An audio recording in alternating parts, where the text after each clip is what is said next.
Olá pessoal, tudo bem? Eu sou Ivana do Viver Melhor e hoje o nosso tema no nosso podcast será atualização sobre os riscos para o câncer de mama. E para falar sobre esse assunto nós recebemos aqui a doutora Carolina Oderich, ela que é ginecologista e obstetra e também professora de medicina na Unila. E também faz parte conosco o Laércio, que é da nossa equipe do Viver Melhor. Doutora, primeiro queremos agradecer a sua participação aqui conosco. E, para começar, a gente gostaria de saber quais são essas atualizações sobre o risco para o câncer de mama. O que tem de novo, doutora? Então, de novo, nós temos algumas novidades, principalmente focada nos fatores de risco genético, do câncer de mama, que antes nós sabíamos que existia, mas tínhamos pouco acesso. Novos genes que foram descobertos relacionados ao câncer de mama.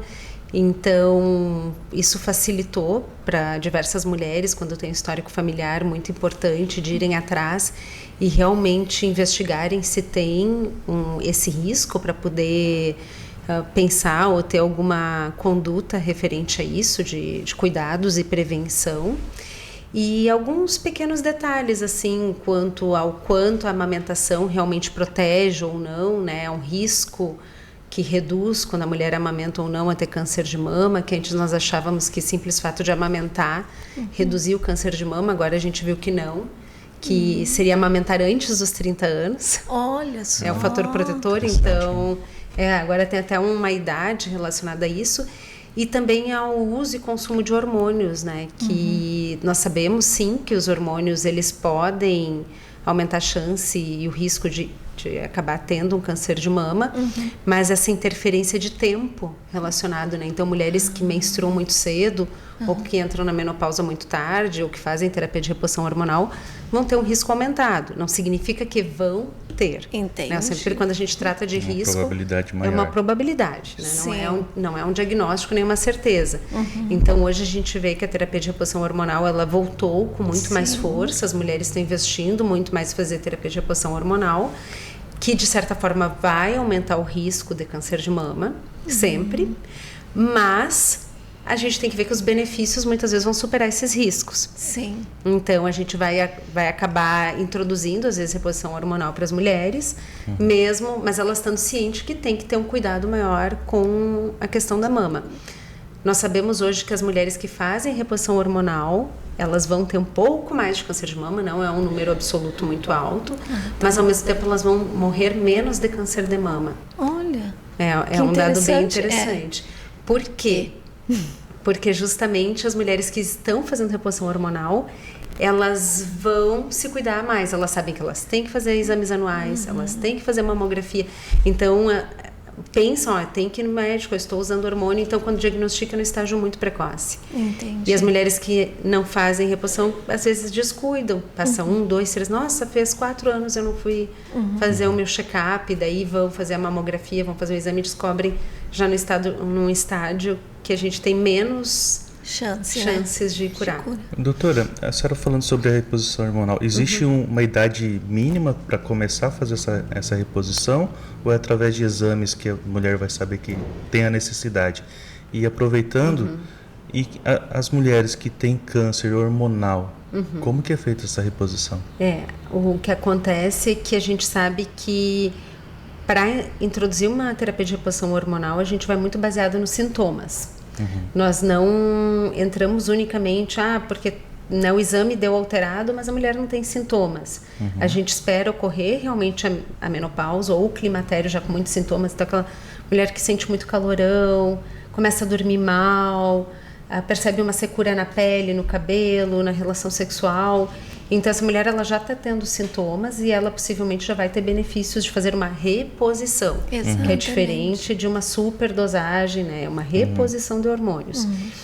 Então, aí talvez seria o momento ideal de começar. A gente não vai tratar uma mulher assintomática, a menos que ela tenha um risco muito grande de ter uma fratura por osteoporose, por ossos fracos, a gente pode pensar nisso. E o ideal é que depois do momento que essa mulher entrou na menopausa, nós temos um limite máximo de 10 anos para introduzir os hormônios. Né? Depois disso, a gente já sabe que o risco cardiovascular vai ser muito grande. E usualmente para mulheres que tiveram câncer de mama, hormônio dependente, que a gente fala triplo positivo, que tem uma relação muito forte com hormônios, a gente evita usar. Ainda existe uma recomendação a não usar, mesmo que tenha um tempo de cura muito grande, porque já foi feito pesquisas, porque as mulheres acabam sofrendo muito com sintomas, né? De uma menopausa cirúrgica, de uma menopausa química também, induzida pelas medicações. E fizeram pesquisas de introdução de hormônios bem lentamente nesses grupos e outro não. E o grupo que reintroduziu teve recidiva maior do câncer de mama. Mas essa mulher que teve o câncer hormonal, ela não pode ter nenhuma reposição de hormônio? O ideal é que não se faça reposição hormonal. Isso está sendo bem estudado, bem avaliado, às vezes por tempo de cura, até porque depois que acaba o tratamento do câncer de mama, normalmente a mulher fica 5 anos usando um hormônio que inibe ainda os hormônios naturais. Entendi. Né, que é conhecido como tamoxifeno e tem outras medicações semelhantes. E daí essa reposição iria, né, como se a gente estivesse com uma correnteza nadando. Você vai tentar repor hormônio e fazer um tratamento ao contrário. Eu pergunto isso, né? Porque assim, eu tive um caso, na minha esposa, né? Ela com 33 anos teve um câncer hormonal. Então, e para ajudar, eu costumo dizer que um dia a gente recebeu, porque quando a gente ouve falar de câncer, direto vem morte. Aí um dia recebemos essa notícia de morte, aí fomos fazer todos os exames para acelerar, fazer cirurgia, e 2 dias depois, quando recebemos o resultado dos exames, estava grávida. Então um dia recebemos notícia de morte e 2 dias depois notícia de vida. Então assim, foi muito impactante para nós, porque tínhamos que tomar várias decisões, né? Então assim, e aí nesse momento, né, quem fez o tratamento da minha esposa foi a doutora Marília, né? Um abraço para a doutora Marília, né? É uma excelente mastologista. Sim, ela foi a nossa mãe, né? E também a doutora Ive, né? Que ela fez todo o preparo conjunto com sua equipe para medicação para gestante. Porque a minha esposa, ela fez as 3 mais fortes, né? Aí depois ela parou para que ela pudesse ter o parto. Mas foi bem tenso, assim. A doutora Marília foi nosso suporte, a doutora Iva, até a doutora Iva sempre fala assim, o Gustavo também é meu filho. E quantos anos tem? Ele está com 5 anos. 5 anos. Então ela está acabando agora no caso dela são 10 anos que ela vai ter que usar 10 anos. 10 anos. Mas está lá firme, forte, linda. E assim, o que acaba acontecendo? Isso que você colocou, né? A primeira impressão, a primeira sensação que a pessoa tem quando recebe o diagnóstico é morte. Sim, sempre. Ela nem sabe em que estágio está, ou quando desconfia já pensa, vou morrer. E essa é a nossa... todo mundo, a gente pode morrer a qualquer momento. Sim. Essa finitude, ela existe, é um fato para todos. Sim. Mas aí parece que se aproxima mais, né, a morte. Então, às vezes, até reintroduzir o hormônio, sabendo que pode existir um mínimo risco para a pessoa, é tão traumatizante que muitas das mulheres não querem. O medo de uma recidiva, de um tumor novo é tão grande que a gente vê que mesmo mulheres que tiveram a irmã que teve câncer, a mãe que teve câncer, elas vivenciam a doença de uma forma tão próxima que às vezes mesmo que elas tenham alguma indicação de usar, elas evitam. Elas evitam porque falam assim, eu não quero nem pensar. Porque a doença, ela aterroriza, né? O diagnóstico, ele é aterrorizante. Acho que até mesmo quando vai fazer uma biópsia que... Assim, a mulher, ela não pode não ter nada. Qualquer caso, né? Vai fazer uma biópsia. Até vir um resultado. Aquela é a pior fase. Meu Deus do céu. Você não dorme mais. O que aconteceu com a gente. A experiência própria. Antes de chegar a biópsia, já era um temor. Mas depois a gente tocou o barco e enfrentamos tudo. Sim, daí vem o passo de encarar realmente a doença. Mas é bem esse susto, né? Então... Quando nós chegamos pensando assim, vamos fazer uma reposição hormonal, é muito difícil as mulheres quererem fazer sabendo que existe um mínimo risco.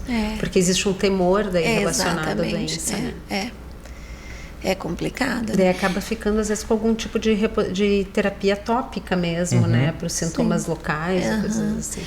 Doutora, hoje em dia se vê assim que o tratamento do câncer ele é mais assertivo, não é? Você tem mais, vamos dizer assim, o tratamento é mais eficaz do que antes, óbvio, né? Porque a própria ciência, a medicina evoluiu bastante. Aí, baseado nisso daí, tem mais números de câncer hoje, atualmente, nas mulheres? Câncer de mama, no caso? Ou não? É que o câncer de mama, ele é o câncer que mais mata no Brasil, realmente. Ele é o mais prevalente nas mulheres. E acaba que nós vamos tendo um aumento populacional também. E proporcionalmente, a gente continua com ele ainda no topo do ranking Mas dizer que ele está mais do que antes é difícil nós avaliarmos num pós-pandemia, né? Porque a gente pega aí um período de 2 anos, quase 3, né? Porque a gente ficou aí com uma sequela de um período longo que as mulheres não fizeram exames. Nós perdemos, então, talvez alguns casos vão ser diagnosticados mais tardiamente. A gente ainda está pegando essa rebarba de um período que as pessoas deixaram... Na verdade, todo mundo queria sobreviver ao coronavírus no início, né? Primeiro sobreviver ao corona, depois fazer os outros exames. Exatamente. Então, a gente ainda está aí num momento de reavaliação, né? Nós tivemos índices nacionais que pioraram muito, mas que a gente às vezes não sabia se era relacionado ao coronavírus, se era relacionado a outra doença. É verdade. Então, a gente ainda está num período de estabilização. Acho que desencadeou um monte de coisa, né? Então, tudo soma. O coronavírus também, a gente viu que ele baixa a imunidade, né? Então, às vezes, essas coisas relacionadas ao próprio vírus, né? O quanto isso afetou a gente. Quais são os sintomas mais comuns do câncer de mama e que as mulheres devem estar atentas? Nós sabemos hoje que 80% dos tumores de mama são diagnosticados pela própria mulher num toque, numa palpação ocasional. Então, está no banho, o marido encosta na mama e ela mesma sente que tem um nódulo estranho. E é engraçado que ele não tem dor, né? Ele normalmente é indolor. Quando dói, já é alguma coisa um pouco mais avançada. Mas é a palpação de um nódulo. E esse nódulo, ele não é uma bolinha macia, ele é um pouco mais endurecido, ele chama atenção. Então, isso leva a mulher a buscar atendimento, né? Então, normalmente é o nódulo. Por isso, hoje a gente trabalha muito em tratar com as mulheres sobre a questão do autoconhecimento. Por quê? Porque a gente falava, autoexame. Só a palavra exame, a pessoa já pensa assim, eu não sei fazer o exame. Eu não sei se é da direita para a esquerda, da esquerda para a direita, se é com os dedos assim, e eu não sei o que eu vou sentir. Então, eu não faço. Era o que a gente escutava até no consultório. Apertava, faz o autoexame. Não faço porque eu não sei como se faz. Aí já me ensinaram, mas eu não aprendi. Então, a gente mudou a abordagem que é para o autoconhecimento. Então, no consultório eu converso, tá vendo a tua mama? Ela tá normal. Você vai chegar em casa e vai se tocar. Se você em algum momento, ocasionalmente, sentir que tem alguma coisa diferente, você volta, você procura atendimento. Então, a questão de conhecer como é que é o próprio tecido mamário. Sem medo, minha mama é assim, toquei uma coisa diferente, atenção. Doutora, a senhora falando assim, das mulheres de não querer tocar, né? Mas existe mulheres que não querem fazer o tratamento por não ter que mexer, por não ter que fazer cirurgia, por medo? A gente vê que quando se tem um diagnóstico de um câncer, a pessoa vive, às vezes, algumas fases de aceitação da doença que são difíceis, né? Como qualquer diagnóstico. Assim, um diagnóstico de uma doença que pode ser fatal, a pessoa tende a de primeira mão negar ou não aceitar. E a gente não consegue entender quanto tempo algumas pessoas passam por essas fases, né? Então, tanto que nós recebemos, às vezes, no consultório, mulheres com doenças, tu pensa assim, como chegou até esse ponto? Né? Não viu que estava saindo sangue da lesão, ou que estava grande. E o tempo é tudo. Né? E escondendo das pessoas ao seu redor, porque de alguma forma negou. A gente não consegue entender se foi uma negação, porque daí quando chega no momento, às vezes já é com dor e com outros sintomas, que nós não temos muito tratamento, oferecer só, né, algo mais paliativo e de conforto. E a família às vezes fica triste, como não chamou, como não falou, não... E a gente não consegue entender o mecanismo, às vezes, de funcionamento de cada um, que em geral tem a ver com medo da mutilação, medo do... acha que já vai morrer igual, então vou deixar morrer assim. Não quero incomodar a família. Exatamente. Não entender que o processo pode ser pode ter uma cura, né? Então percebe, não, vou ficar quieta e vamos ver até onde vai. Então são motivos diversos que às vezes levam as pessoas a procurar, às vezes, atendimento num momento mais crítico, né, já da doença, infelizmente, né? Pode explicar as diferentes classificações e os tipos de câncer, doutora? E como elas afetam as opções de tratamento, né? Então, assim, a mama da mulher, ela é formada por duas partes principais. O lóbulo, que é a glândula mesmo, a glândula mamária, que é onde produz o leite. A mama, ela existe nas mulheres, focada na produção do leite para amamentação. E ela faz parte de uma parte sexual muito importante das mulheres, né? Então vai responder estímulos hormonais, tudo. E o lóbulo, que é essa parte glandular, que ele é redondinho, assim, macio, é onde produz o leite, que a mulher sente inchar, que tá o leite. E o ducto é o que leva o leite até o mamilo, que é por onde vai sair. Então o ducto, que é o caninho, ele... Normalmente os cânceres de mama acontecem 80% nele. Então ele é o câncer que vai no ducto. Sim. 80% ali. 20% são no lóbulo, que é na glândula. Sim. Então o que acontece no ducto, ele é muito fácil de se diagnosticar pela mamografia. Porque daí é só um caninho muito fino que se vê na mamografia os pontinhos. Né? Então por isso a importância da mamografia. Então, essa é a diferença dos principais tipos de câncer. Um é no lóbulo e outro é no ducto. O lobular, que é no lóbulo, tende a ser mais agressivo que o ductal, mas aí sempre vai depender muito do estágio da doença, do tipo, né, etc. Doutora, a senhora pode identificar onde é o lóbulo, assim? Onde fica? Porque tem a glândula também, da axila. Daí as glândulas da axila a gente chama de linfonodos. E elas interferem também? Elas, na verdade, o que acontece? Os gânglios, que a gente chama de gânglios, né, que são os linfonodos, eles fazem a drenagem da nossa linfa por todo o nosso corpo. Então, eles estão todos interconectados. E os grupos, né, tem os do pescoço, que drenam tudo da garganta, por isso a pessoa às vezes tem amigdalite, sente que inchou aqui, né? Sim. Os da mama drenam para baixo da axila e aqui para a clavícula, né, aqui nesse ponto da clavícula. Por isso que vão no médico, no ginecologista, ele palpa aqui para ver se está tudo bem. Eu pergunto porque às vezes, né, além de ser homem, né, algumas mulheres também podem não saber identificar, né? E daí tem, por exemplo, na virilha, né, às vezes a mulher sente algum pelo inflamado, alguma coisa inflama, então sente palpar os nódulos, então são os locais que vão drenando a linfa. Então, quando um tumor ele já avança, ele já está desenvolvendo mais, ele vai entrar dentro dessa corrente linfática, que é aí o mecanismo que ele vai se disseminar para o resto do corpo. Que daí que a gente fala que vai dar metástases, né, por exemplo. Entendi. Então ele vai ali para o gânglio e a partir dali ele começa a espalhar para os ossos, cérebro, através desse sistema linfático. Sim. Então, isso é a partir desse mecanismo que quando se vai tirar um tumor, a gente diz, vai fazer linfonodo sentinela. O linfonodo é o gânglio, né? Então injeta um líquido no tumor e vê se esse líquido ele vai drenar para esse gânglio. Então esse gânglio ficando corado se tira esse principal, que é assim, a linfa todo desse tumor vai para esse local. Vamos tirar esse local. E esse local vai para análise. Não tem tumor, então a gente fala é negativo. Daí não precisa tirar todos, que a gente vê, né, que a pessoa às vezes tira todos os gânglios aqui, né? Justamente para não disseminar para o resto do corpo. Por isso que faz isso. É o que foi feito na minha esposa. Ela fez o linfonodo sentinela e daí deu positivo dela. É que daí depende. Normalmente, conforme o tamanho do tumor que ele já está, ele já é quase certo que foi para essa região. Daí, às vezes eles já vão direto e já fazem. Quando ela identificou, ela já fez uma pulsão lá para fazer a biópsia, né? A primeira não deu resultado nenhum. E mesmo assim, foi colocado um dreno, né? E não cessava o dreno. Né? Daí ela até ficou maior. Aí fez uma nova biópsia aí que foi identificada. Teve que ir para São Paulo para poder identificar qual era o grau do câncer. Né? Era o grau 3 já. E aí foi feito todo o tratamento. Mas, doutora, aproveitando isso, a pessoa foi diagnosticada. qual que é o próximo passo? O passo...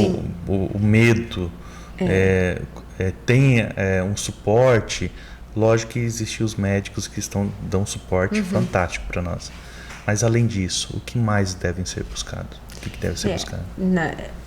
Fez o diagnóstico, buscar o tratamento imediato, né?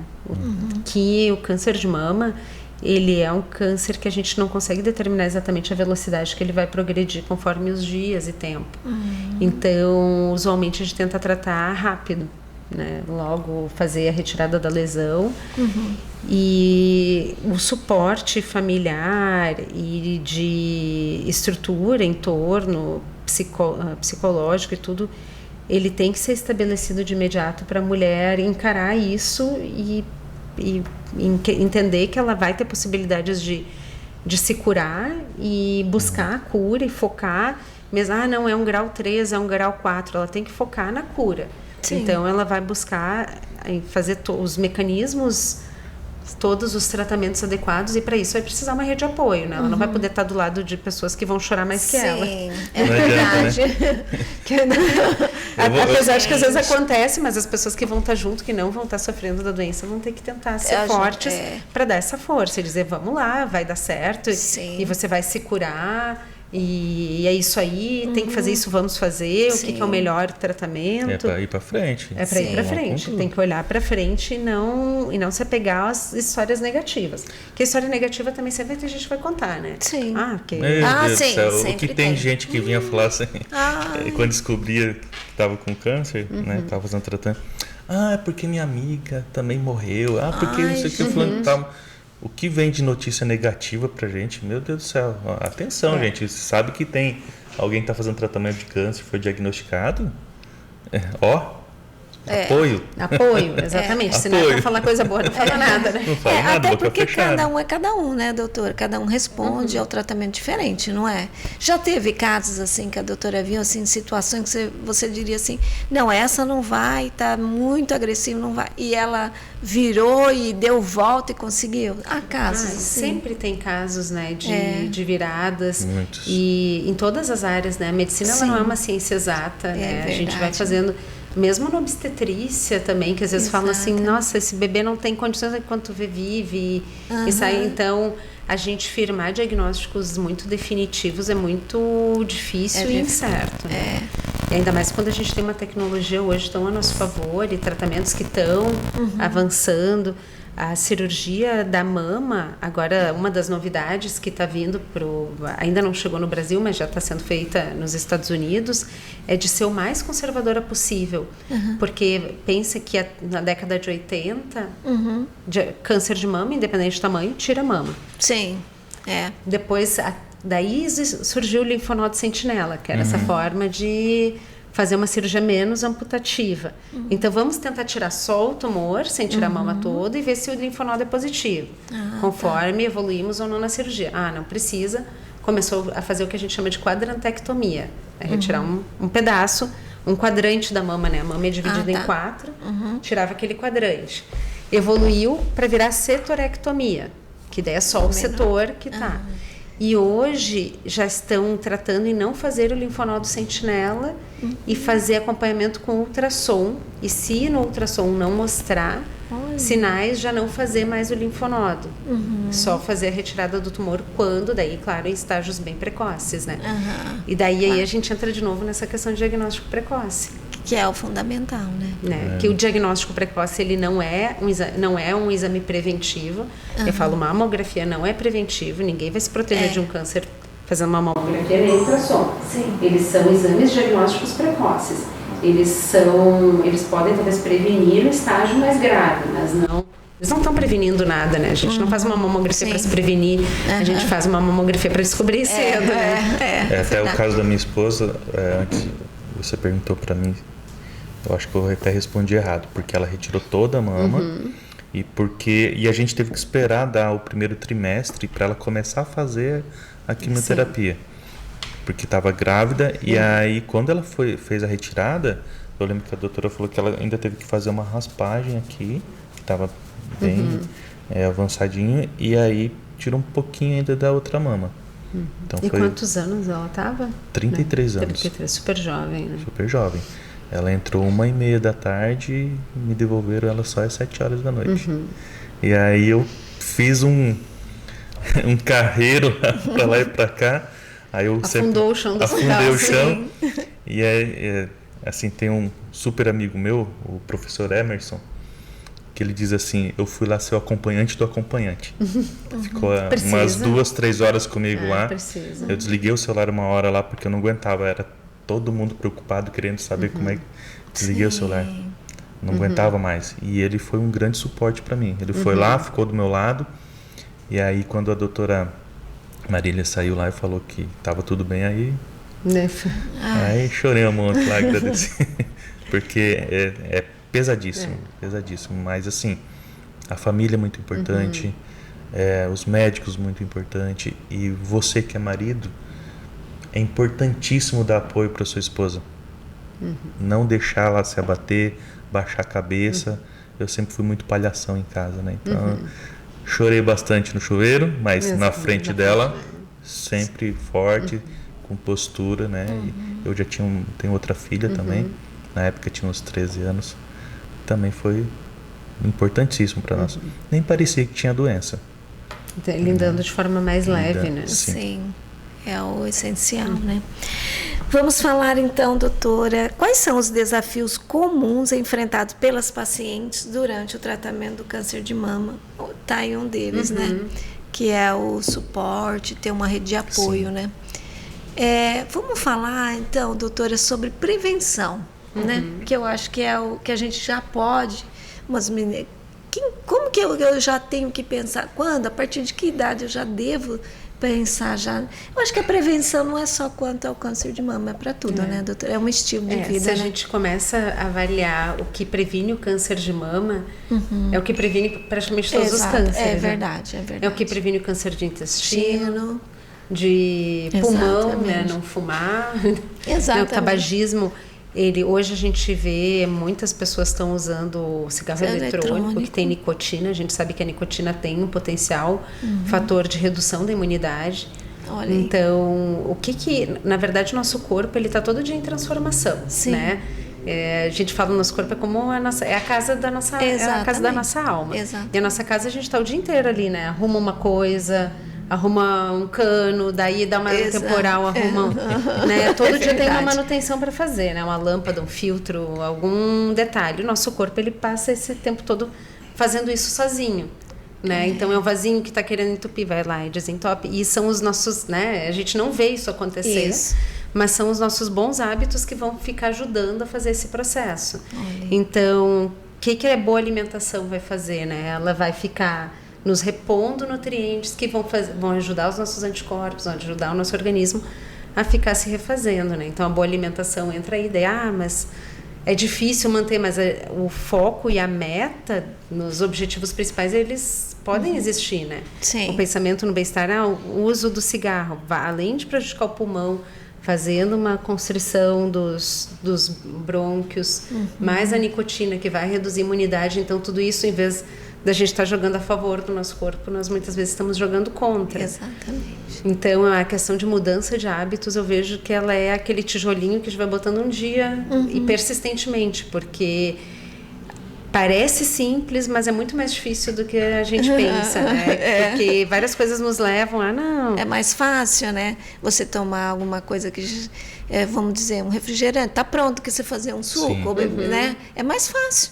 O suco dá mais trabalho, né? Descascar uma fruta é mais difícil que desembalar, né? Tem que pegar, sujar a mão. Então, todo esse processo e até cultural também, porque a gente pega aí alguns hábitos que às vezes nem são nossos, que a gente importa também, de tentar fazer tudo num ritmo mais acelerado, então não tem aquele tempo de sentar e se alimentar com calma e focar nos alimentos melhores, então tudo rápido. Hoje é tudo o estresse, né? Então, o manejo do estresse, eu falo assim, é bem fácil. E hoje a gente, que nem a senhora está falando sobre o cigarro, o jovem hoje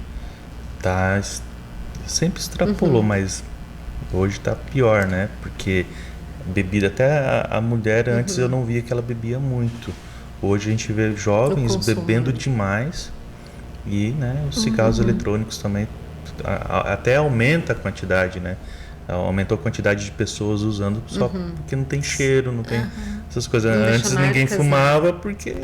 Não deixa rastro, né, também. Exatamente. E tu pode acabar fumando em ambientes fechados, não precisa se retirar.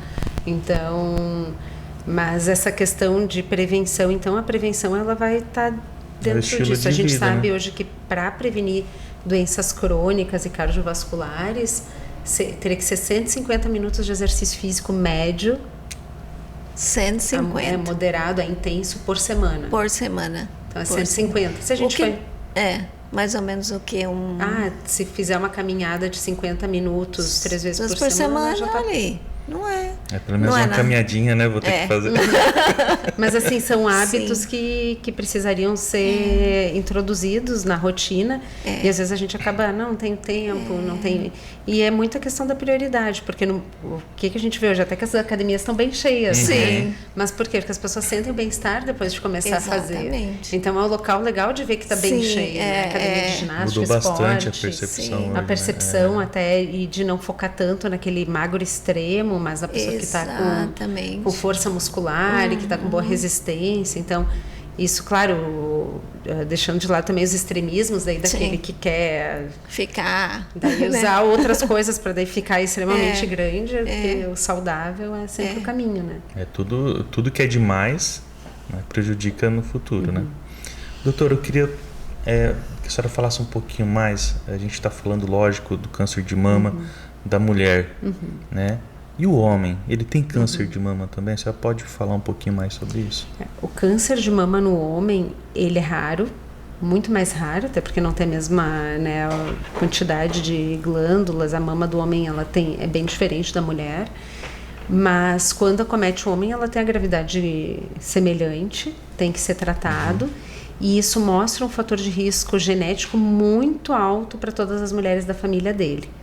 Então, ter um parente masculino que teve câncer de mama é um fator de risco quase tão grande quanto um diagnóstico genético. Nossa. Então é bem importante. E aí esse diagnóstico... Bom, existe um exame que faz para ver isso aí, né?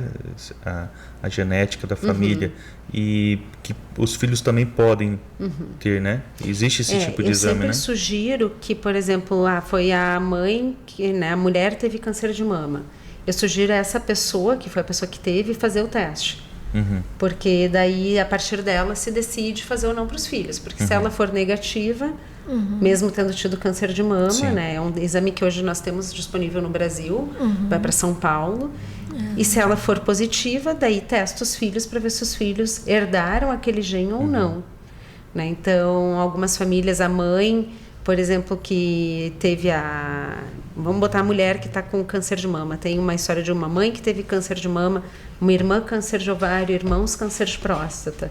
A probabilidade deles serem positivos no gene é muito alta. Porque o mesmo gene que vai dar o câncer de mama, ele vai dar o câncer de ovário e pode dar câncer de próstata. Que foi o gene que a Angelina Jolie teve. Que ficou tão famosa na época. Né? Foi muito divulgado porque dela retirou as mamas e retirou os ovários preventivamente, sem ter a doença. Entendi.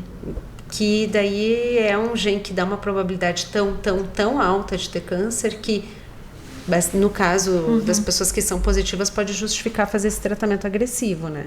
Então, para você... Vai depender muito do caso para a mulher também tirar os ovários.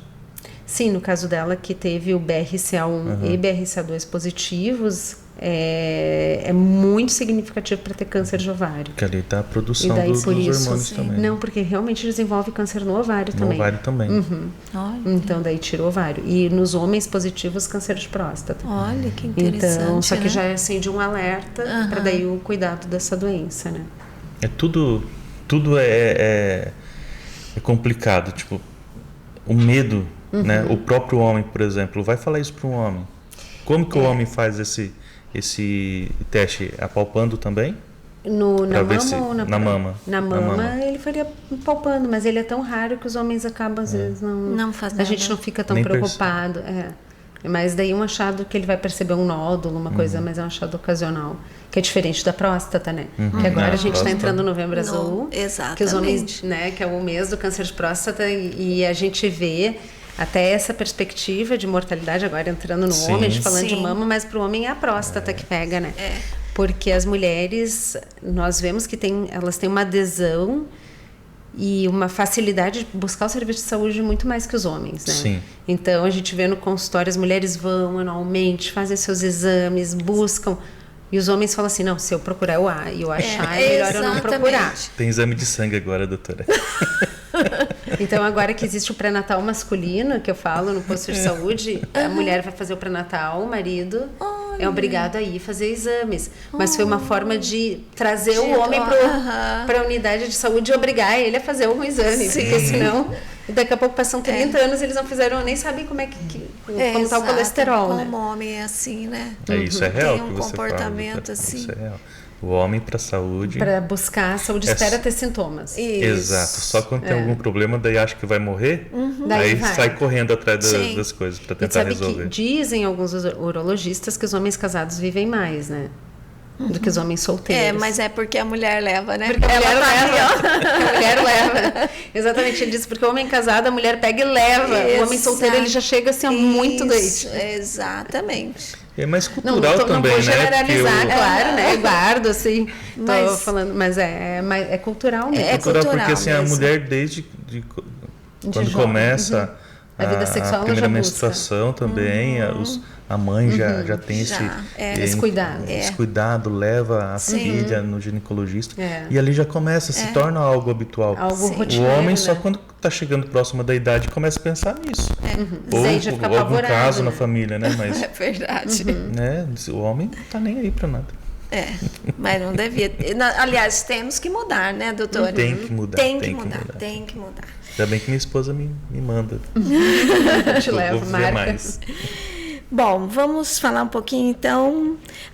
Esse daqui, uma pergunta interessante, doutora. Medidas de prevenção específica que as mulheres devem adotar em diferentes faixas etárias em relação. É diferente? Olha, na verdade, quando se é jovem, tu tem tudo a teu favor, né? Então, as medidas preventivas, na verdade, talvez numa idade mais precoce, é começar já a adotar hábitos mais saudáveis, mas o bom metabolismo, né? O fato de dormir às vezes menos e acordar bem no outro dia, mas buscar uma qualidade de sono, evitar não usar drogas, né? Um tipo de droga, tabagismo. Acho que seriam umas medidas preventivas bem em idade precoce para não se criar hábitos que vão perdurar até a meia-idade, idade mais avançada, né? Porque se não começa às vezes com um hábito lá nos 15, 16, 17 fumar, beber, que depois lá para frente vai ser difícil. Vem o resultado depois, né? Disso aí. Abrir mão desses hábitos, né? Porque eles já se tornam parte da vida e a pessoa cria um conforto com aquilo, até um controle de ansiedade com aquele uso. Então eu penso mais nisso, de acordo com a idade, né? As mulheres que vão estar na menopausa e fazendo algum tipo de reposição hormonal tem que manter o acompanhamento, que a grande parte já faz. E mesmo às vezes as que têm medo de fazer reposição, talvez buscar e ver se é adequado ou não, né? Nós estamos aí com um trabalho importante para as mulheres se sentirem mais confiantes quanto aos benefícios, né? Sim. Porque às vezes a reposição hormonal, ela te traz benefícios, né? Dependendo da pessoa, ela não consegue nem trabalhar mais, né? Ela precisa fazer esse suporte aí da reposição.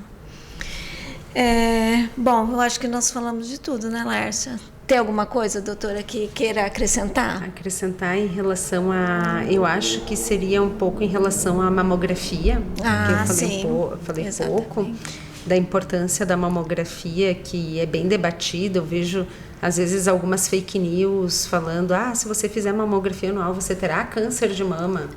Isso eu vejo que é uma grande já ouvi falar isso eu também. Então é uma grande fake news falando que a mamografia vai causar a radiação em excesso raio-x repetido, tomografia. Também não é para fazer mamografia a cada 3, 6 meses, ou uma mulher muito jovem não tem indicação, a menos que tenha alguma indicação formal médica, mas de fazer de rotina, não. Sim. Agora, a partir dos 40 anos, ou entre 35 e 40, existe uma recomendação da Sociedade Brasileira, da Sociedade de Ginecologia e Obstetrícia, e da Sociedade de Radiologia de se fazer a mamografia anual. Anual. Porque esse 41% dos cânceres de mama se desenvolvem antes dos 50 anos. Antes dos 50 anos. Olha Apesar só. da gente ter uma recomendação do Ministério da Saúde de se iniciar a mamografia com 50. Sim. E fazer bianual a cada 2 anos. Então, como medida de saúde pública, foi o que o Ministério da Saúde achou mais adequado, mas é um pouco divergente do que falam as nossas sociedades, né? Que elas falam para fazer entre os 40 e entre os 40 e 74 anos. E se a mulher tiver uma expectativa de vida de mais de 7 anos, por exemplo, tem uma expectativa de vida que vai viver até os 85, 90 anos, tu continua fazendo anual. Olha só. Doutora, e a mulher que tem a prótese mamária, como que faz esses exames? Assim? Faz o exame igual. Normal. A prótese faz igual, faz a apreensão da mama com o mamógrafo normal. A gente só não faz os primeiros 6 meses que ela recém colocou a prótese ou fez alguma cirurgia mamária.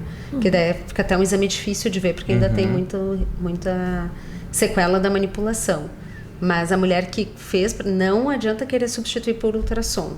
A menos que seja uma mulher com uma mama muito densa. Então, antes, entre 35 e 50 anos, a gente pode sim incluir o ultrassom no exame, para daí ajudar no diagnóstico e ajudar no aprofundamento. Tá. Acho que uma coisa, assim, a maioria das pessoas não sabem, a senhora podia falar um pouco sobre o papel da quimioterapia e a diferença dela com a radioterapia? A quimioterapia, ela é o tratamento medicamentoso, né, que se injeta na veia da mulher para realmente atacar as células cancerígenas que estão querendo se reproduzir. Direto no combate. É a quimioterapia que faz cair cabelo.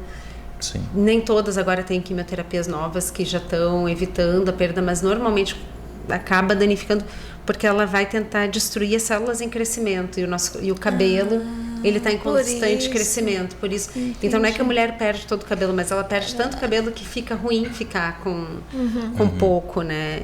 Então a quimioterapia é o que faz isso, que danifica o crescimento da unha de todas as nossas células que renovam muito rápido. Porque elas estão em crescimento. Então, que dá náuseas, dá mal-estar, porque é um tratamento na veia muito forte. A radioterapia, ela é uma radiação, é como se a gente fosse queimar o tumor. Então, por isso, a mulher faz umas marcações no peito e daí joga, que daí é uma radiação forte para tentar daí fazer a destruição da célula local. Então, a radioterapia ela é muito usada também em câncer de colo de útero, né, localizado. A radioterapia, ela é um pouco menos agressiva que a quimio? Pode-se dizer que sim. Só que talvez ela possa ter umas sequelas mais a longo prazo do que a químio. Fica mais marcado. Porque fica mais marcado e pode às vezes afetar algum órgão junto. Entendi. Pode afetar um pouco o pulmão, no caso do câncer de colo de útero pode afetar um pouco a bexiga, o intestino, mas pode, não é que vá. Mas é algo que tem que ser feito e necessário para eliminar o câncer. Exatamente. Então, isso aí Mas a diferença entre eles tem mulheres que às vezes só precisam a radioterapia, não precisam fazer no câncer de mama químio. O diagnóstico é tão precoce que elas fazem a retirada e só fazem a rádio. Aí já é o suficiente. E você percebeu que existe algum aumento de mulheres com câncer hoje? Então, é isso que a gente estava falando antes, que não se tem como ter certeza se é um pouco do período que a gente passou pós-pandemia, se a gente está fazendo mais diagnóstico. Nós sabemos que no mapa do câncer do Brasil, no sul e sudeste, nós temos índices maiores de diagnóstico de câncer de mama. Então, o sul e sudeste. Sul e sudeste. Então, se pergunta se é o perfil populacional que tem mais câncer ou se também é o rastreio que é melhor. Se descobrem mais, nós temos uma expectativa de vida discretamente maior do que também no norte, mas tem uma frequência maior no sul e no sudeste. Olha que interessante, né? É uma coisa que tem que ser investigado, né? Mas se questiona bastante também essa questão de diagnóstico. Diagnóstico, também, né? Pode ser também isso, né? Bom, doutora, acho que terminamos, né? Por O que aqui. a senhora diz? É um tema Falamos. um pouco desconfortável, É. né? Porque se fala de uma... Como a gente começou falando de uma doença que tem alta mortalidade, eu vejo que quando a gente entra nesses temas de cuidados, a gente às vezes tende a querer evitar até de Exato. falar sobre a temática. Mas não pode. Mas que é necessário. As pessoas, às vezes, que estão vivendo o processo da doença, que fizeram um diagnóstico recente, elas têm que entender que elas têm uma perspectiva muito grande. Eu tenho uma tia que teve câncer de mama. Lá no Rio Grande do Sul, ela é positiva para os genes. Olha. E ano passado, esse ano, no verão deste ano, nós comemoramos 10 anos de cura da doença. Olha. 10 anos que ela já acabou o tratamento do tamoxifeno. Uhum. E ela chamou a gente para comemorar Claro. 10 anos de cura. Ai, que Ou maravilha. seja, exatamente. Então, assim, até me arrepio, muito feliz que a gente fica. Sim. Porque isso mostra a perspectiva da cura e de que a doença tem como ser tratada, né? Olha só. Então, acho que talvez essa mensagem final para as pessoas É. encararem de forma mais tem positiva. que encarar de Tem que frente, encarar não pode de ter frente. medo, porque é a família inteira que está envolvida nisso aí. Exato. E a partir do momento que você encara essa doença, a chance é muito maior. E hoje o câncer não é mais sinônimo de morte. Não. As pessoas sobrevivem. E Ainda tem que fazer bem, né? desde o começo e ir para cima, não pode ter medo. Acho que é isso. Acho que é. Doutora, muito obrigada. Obrigada Obrigada, pelo Laércio. convite. Obrigada a agradeço. todos. Gente, tchau. Até a próxima, tá bom?